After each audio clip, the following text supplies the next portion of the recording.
Oke pemirsa, selanjutnya kita akan mendengar ya sebuah cerita, sebuah kesaksian hidup, perjalanan hidup dan juga perubahan dari seorang Sarah Azhari yang dimana sekarang beliau sudah sangat berubah sekali ya. Betul. Dan mengambil sikap untuk tidak lagi bekerja di dunia entertainment. Why? Tapi emang kalau kita lihat ya dari keluarga Azhari ya, emang banyak sekali berkecimpung di dunia entertainment pemirsa. Mulai dari Ayu Azhari, Sarah Azhari, adiknya yang Rahma laki, Azhari. Rahma Azhari, semuanya ya.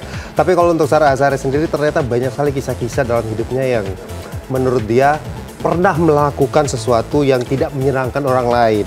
Sampai akhirnya dia pun mencoba untuk berdamai dengan hal itu, walaupun dia tahu apa yang dilakukannya itu sebenarnya pada masa itu sesuatu yang tidak sangat di-respect sama banyak orang gitu. Oke, tapi kalau sekarang kita lihat berarti Sarah Azhari udah balik lagi ke Indonesia ya? Karena Sepertinya seperti itu, makanya di kajian iya. nanti dia akan mencurahkan segala sesuatunya tentang masa lalunya. Seperti apa pemirsa, penasaran? Langsung aja kita lihat. Saya minta mereka ampun, Allah ampuni aja. Baik. Air mata Sarah Azhari tumpah ruah kala bersujud memohon ampun atas segala dosa-dosa yang telah diperbuatnya. Emosi itu terasa begitu meluap-luap, terutama saat bersimpuh di depan Ka'bah dalam ibadah umroh belum lama ini. Ya, di masa jaya menjadi model papan atas, Sarah Azhari memang menjadi sorotan viral dengan segala pro kontranya. Hal itu kian diperparah lagi dengan rentetan persoalan yang menimpa artis 48 tahun itu, termasuk perseteruannya belum lama ini dengan sebuah infotainment. Mereka menanyakan masalah yang memang masalah seputar saya, tapi ternyata tidak. Mereka malah menanyakan sesuatu yang sangat bukan urusan saya sama sekali dan saya tolak. Ketika saya tolak, mereka salah satu dari media itu berucap dengan penuh ancaman terhadap saya yang membuat saya akhirnya menjadi marah. Dan saya tidak mau diwawancara, bahkan saya tidak mau ada terekam wajah saya di dalam kameranya. Dan saat itu saya berteriak, saya ingin mengadukan masalah ini ke polisi. Namun di studio TV tersebut saya didamaikan oleh orang-orang di TV tersebut. Nggak usah ada masalah lagi, damai aja gitu. Karena saya nangis kan waktu itu di situ. Nah setelah itu ternyata esoknya saya yang dilaporkan. Mulai terjun ke dunia modeling sejak umur 12 tahun, ibu satu anak ini juga diketahui terpaksa memperkarakan sejumlah pihak yang merugikan dirinya, mulai dari kasus rekaman castingnya yang diperjualbelikan hingga surat kaleng yang mendiskreditkan seorang Sarah Azhari. Masalah yang dulu orang pernah merekam saya ketika saya sedang casting, itu saya direkam dan diperjualbelikan VCD-nya gitu, dan menurut saya itu dipermalukan. Saya jadi punya masalah trauma.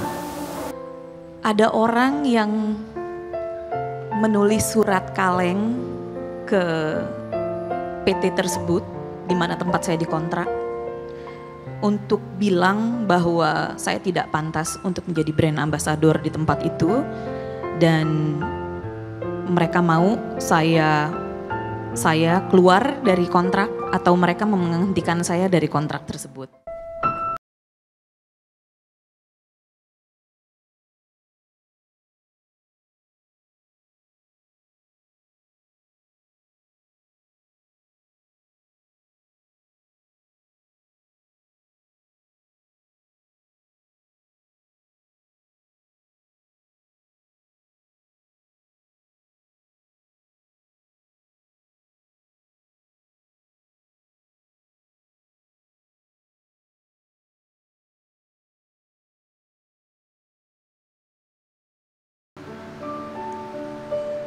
Kalau misalkan waktu terbalik, saya tidak akan memilih berada di dunia hiburan.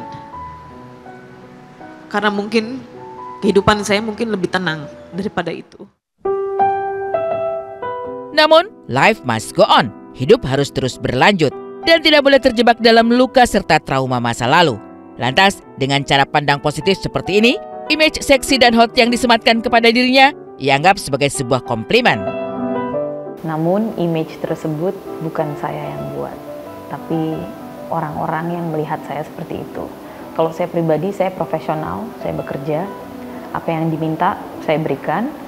Mereka juga cukup sopan dalam mengambil gambar atau apa. Cuma kalau kelihatannya jadi seperti kayak sensual atau seksi, itu bukan karena saya yang bikin gitu, tapi karena memang keadaannya seperti itu dan pandangan mata orang yang seperti itu. Tapi kembali lagi, kita nggak boleh terpuruk dengan hal-hal seperti itu, dan kita harus tetap positive thinking terhadap orang lain yang, karena kalau menurut saya masih ada orang yang baik sama kamu gitu, masih ada orang yang menolong kamu walaupun itu cuma sedikit, tapi itu berharga. Jadi kita nggak boleh pesimis. Pastinya setiap orang masing-masing punya cerita ya, punya Bener cerita banget. dari perjalanan hidup, pengalaman yang sudah dilalui. Tapi melihat tadi ya kisah dari seorang Sarah Azhari, bahagia juga kita melihatnya ya bagaimana perubahan dari kakak Sarah, dari mulai penampilannya sudah berubah, sudah tertutup sekarang, lebih cantik lagi, dan pembawaannya sekarang jadi lebih kalem ya, Lebih kalem, lebih tenang bener. gitu.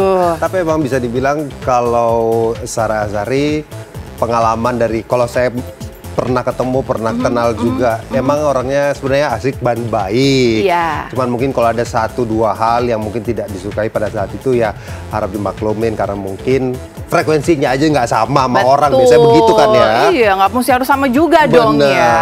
Tapi Iya, all the iya, best iya. deh, kita doain yang terbaik buat kedepannya ya. Amin, amin.